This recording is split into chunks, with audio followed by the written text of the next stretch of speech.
What's up, guys, and welcome to Indie Showcase, now exclusively on YouTube. Indeed, we're getting through my backlog of coverage here. For the last couple of months, I wasn't able to record anything. Oh, hi. Random YouTube Momo appears. Oh, man. And yeah, this is one I was actually really looking forward to showing off to you guys when it came out. And unfortunately, yeah, life happened and I'm having to do it a lot later. But anxious to show this to you. This is a game called Exception, and it's made by a one-person developer called Traxmaster Software. And well, I was originally taken to it because it looks Tron AF, and that is something that always interests me. And it's a fast-paced platformer, which is another genre that I really like a lot. So it's exclusively on PC. It is $15 US, $17.50 Canadian. So pretty standard price for an indie game. This thing, I've only run it very briefly to set the settings for it because it defaults to 640 by 480 resolution for some reason. But this game has a lot of heart and a lot of personality into it, and it clearly wears its Tron inspiration on its sleeve, which is not a bad thing whatsoever, believe me. And it's synthwavy, and it's just all kinds of things that I truly love. So I'm anxious to show this to you guys here. So this is mostly a blind playthrough. So, and yes, as you can see right there, this is a game that I don't even know if it supports keyboard and mouse. And really, you wouldn't want to play a game like this with that, to be honest with you.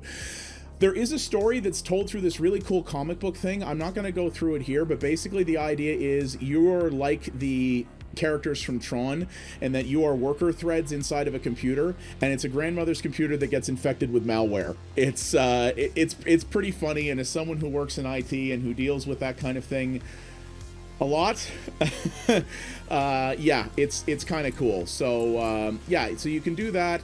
There is a little bit of it's not really player customization, but there are multiple save slots, which is nice. And there's also statistics here that you can do, which is always a little nice thing to see how your progression's going. So we're going to fire this up here. You can watch the intro from the main menu, or you can do it right here. So we're just going to jump right in. But check this lookout. Right? Isn't this awesome? And just look how fast this runs. And yeah, check that out. Crazy perspective shift. Now, this is stuff I saw in the trailer, so I knew to expect this. But this is what really got me, was the, you know, hardcore synthwavy Tron look. And yeah, the crazy perspective shifts that this thing has as a platformer. Super cool. Online leaderboards for every level. This game is unfortunately not sold very well, which really bums me out that I couldn't cover it sooner, because I did not incredible there. That was my first run, and I'm 35th on the leaderboard, so ouch. But I'm hoping I can show it off a little bit to you guys here. So you see there, next attack upgrade, down dash 2 of 20. So you see you have upgrades and special attacks that are available. Everything is locked right now, so we're going to keep moving. Really, I'm going to guess that this probably, by the look of it, takes its cues from Super Meat Boy or something of that nature. This looks like a very fast-paced precision platformer that probably gets really friggin' hard later on. And as you can see so far, there's basically no tutorial. You do have an attack ability right there, as you can see, which is the X button, and I'm jumping with the A button. Really, the jumping, you know, the jumping is as much a part of this as the attacking is. This is really a game about speed and efficiency and maximizing your runtime, as you can see. And as you can see, I did pretty bad on that one. 21 seconds is 1 star. So let's just retry this one more time now that I know about the attacking, because where I got screwed was there, basically, right? So games like this, yeah, they demand a lot from you. They demand precision, they demand so slasher, that's probably a level-based achievement kind of thing. Boom, boom, boom. And then we jump up here, so that's way better run that time. 4 star, baboosh, which is under 12 seconds. I dig it. Really nice. So you see Tortoise and Slasher, which are actually, those are penalties, or are they bonuses? No, they're bonuses. So because I killed a certain amount of enemies, it took 0.15 seconds off my time. And Tortoise, I'm not really sure what that one means, but as you can see here, right, this is a game that is, well, the last game we took a look at was Chippy, which is a game that grades you based on, so you got multi-jump there, ba-boom. So Chippy is a game that doesn't score you on points, it scores you on time. That's kind of its main metric, and that's really what this is too. This is about clearing these levels fast and efficiently. And then you do it again. Boom, total destruction, tortoise, look at that. And then you try to clear it. You try to clear it again, and you do it faster, and you do it faster, and you do it faster, and each time you get a little bit better at it. Now, obviously, we're very early, so I'm sure this is starting off quite easy. I'm guessing that this game becomes an absolute nightmare fuel after a while in terms of difficulty, which is what any hardcore precision platformer like this does do and probably should do. I got no issues with that whatsoever. So you can see here, so hold down and press jump to slide. So there's a slide mechanic that's now being introduced, which I totally hosed up there, as you can see. But listen to this soundtrack. Like, I'm a big fan of Synthwave, and in particular high energy Synthwave, and this is just, so achievement unlocked interface. I'm not sure what that is, but it says byte collected. But I really love Synthwave, and I really love fast, high-energy Synthwave, and boy, does this have it. If this game doesn't have a soundtrack available to buy, I don't know if this is original music or a different artist, but if this game doesn't have a soundtrack available for purchase, or at least a track list, I gotta have words, because this is great stuff. And just, like, the way the UI forms together and how punchy everything is, where it all, you know, all those elements pop in, it jazzes you up, right? And it gives you a real strong feeling of energy. It really drives you to keep going forward. Hold the boost button to run faster and jump farther, so right trigger or left shift. Okay, it says or left shift. So you reflection. So you can play this game with a keyboard if you want. It clearly doesn't recommend it, but it looks like it is doable, so that's good. Yeah, I would really want proper solid analog control to play this, though. I could not imagine playing this with a keyboard and mouse. Which is to say that, because it doesn't seem that this thing has found much of a home on PC, or much success on PC so far, I really hope that Traxmaster gets the opportunity to bring this to consoles, because there's a big market for these games on the consoles. Actually, the consoles are pretty popular. Well, clearly that's not the way I was supposed to go. Oh, vault quickly pressing only jump. Oh, neat. So I don't actually have to touch the analog stick to make that jump. Okay, I don't want to do that either. Oh man. But I would really love to see this on consoles, actually, because I think this would do pretty well on the... Oh, God. Oh, God. Oh, God. Oh, God. Okay. Douche! All right. That did not so bad. So I'm curious to see what upgrades are. I'm due for one anytime now. Wow, I scored all right. 19.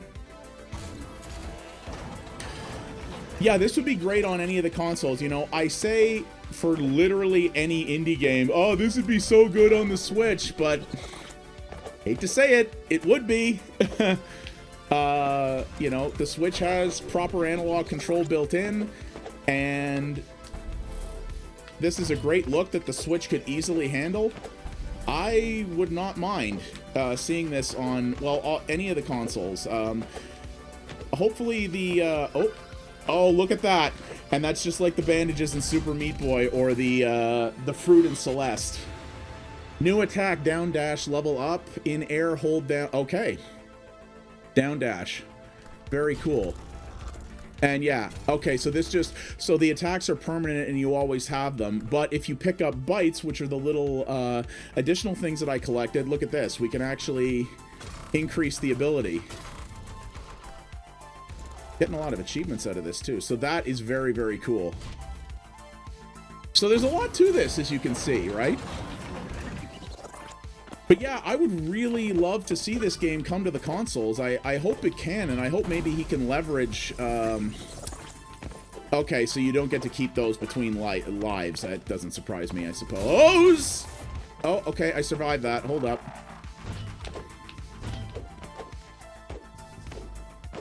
Oh, I'm screwing up the wall climb here, Parallax. Come on, bud.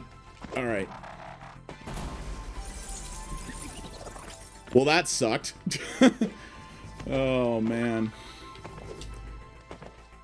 So as you can see, games like this always interest me, right? Because I'm actually, as I've you know, become more of a senior citizen. I am more patient in my old age than I used to be. I used to really lose my patience with games a lot more quickly, but I don't tend to have a lot of patience in scenarios where, you know, I'm dying a lot or I feel my deaths were cheap or whatever. But in this game, games like this, you really feel determined, right? If you die a lot, because the levels aren't super long, if you die a lot, you're like, oh no, I'm gonna friggin' show you, and you friggin' get right back on the horse and you go back at it and you start to, you know, you really get determined with each failure to get better at it. You don't tend to rage quit as much and go, ah, screw this, I'm coming back later. So you see here, we completed the chapter, so we've unlocked another story scene. So I'll show you what this looks like. So they're little motion comics, which is pretty cool. Get a little bit of a Comic Zone vibe from this, from those of you who are old school Genesis Mega Drive fans.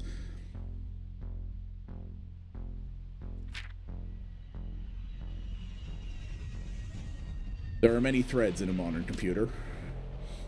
At least that's what I tell myself. I'm the most important, just like all the others. Aw.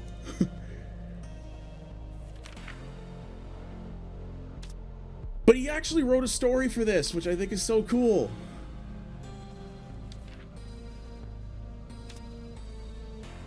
Aw. The threads are all buddies inside the CPU.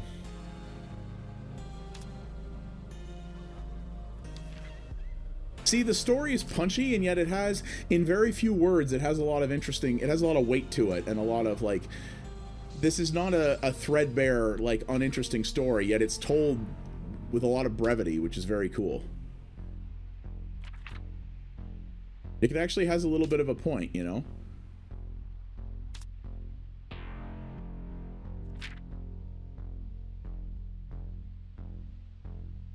Really cool, right? And now we're in the second chapter, so you know stuff's gonna get way more complicated here.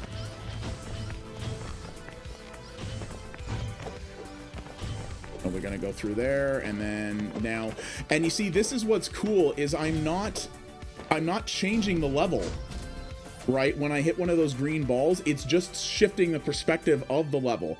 So the level design in this is really quite ingenious, because you're actually shifting the perspective of an existing level as opposed to being transported to new levels. It is way harder. Oh, Street Cleaner Escape Clause. Look at that. That must be the track names. Okay, so he has other people doing music for him. Okay, so he's brought in other synthwave artists. Very cool. I have to see if there's a soundtrack or a track list available for this game, because it's really good synth in here. I'm really, really digging this.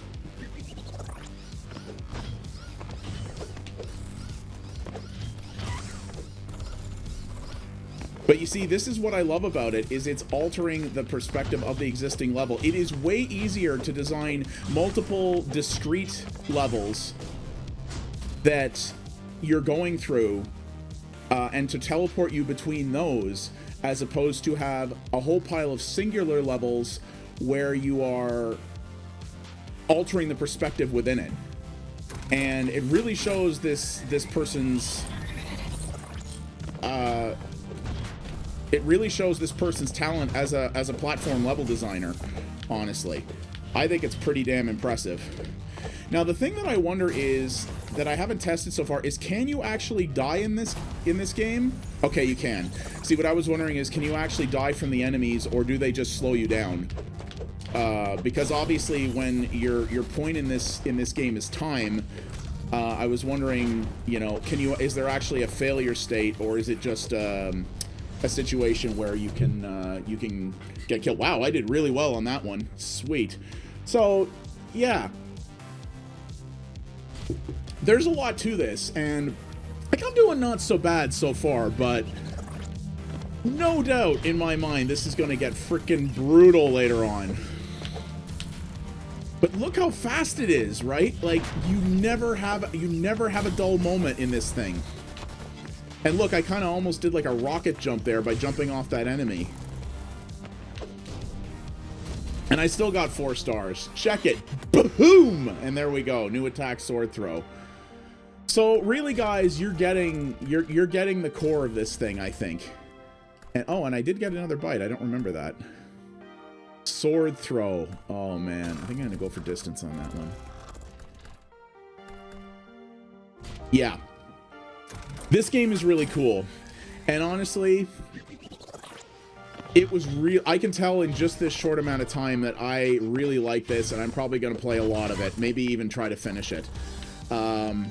This is a game I'd actually really love to play on my TV, but unfortunately, I think the amount of lag the Steam Link introduces, which is frankly not that much, would probably be enough to make this a lot harder. I think this is something I need to play at a high frame rate on my computer itself. I would tend to believe I would tend to say that yeah, I would need to do that. I don't know how I get that bite up there. Probably through a perspective change. Yep. That bite be over there, and then we go up here like this. Boom. Check it. Whoa, I gotta be careful there. That almost went super bad for me. Whoops, and then that went worse because I screwed that up. 1 star. Yeah.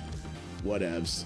So, yeah, guys, I can already tell in just the 15 minutes I've been playing this game blind that this is awesome, and it is really a damn shame that it is apparently gotten the Steam burial treatment. That really bums me out. So hopefully this can, maybe this has interested you a little bit and you guys are interested in picking this up. You obviously gotta like challenging platformers, but this has personality, it has heart, it has visuals and sound that are absolutely fantastic. They nail the Tron Synthwave style in a way that few people can. It has brilliant level design that I can already tell, and it's going to be challenging and offers a lot of replayability. I think this is easily worth 15 bucks. This is Exception from Traxmaster Software. I really hope this person gets the opportunity to put this game out on more places, because I would love this on consoles. I think could actually find a market, and I would love to see it come out there, because I can tell you right now, I would not have found this game if I had not been offered press code for it, and it is a damn shame, or it would have been a damn shame if that's the case. Actually, no, I shouldn't say that. I found this because of Get Indie Gaming, who is a YouTube channel you should totally be following, by the way. And this is a fantastic thing, and I'm really enjoying it. So if you like interesting, challenging platformers, or if you like Synthwave, get this. Trust me, it's not a lot of money, and it is clearly very well made by a talented dev. So thank you guys very much for watching. If you did like what you saw here, please consider liking the video, subscribe to the channel, and drop a comment here. Let me know what you think. Are you going to go pick this up? You know, is there something about this that was really appealing or not to you? I would like to see, you know, would you grab this game if it's on consoles? That's something I'm sure the dev would be very interested in hearing about. So definitely talk about that if you're interested. And yeah, you can find me doing multiple variety streams a week live over at mixer.com/pxabstraction. And so if you want to see me doing stuff live instead of live to tape, that's the way to do it. So thank you guys very much for watching, and I'll see you next time for more Indie Showcase. You guys have a good one. Take her easy.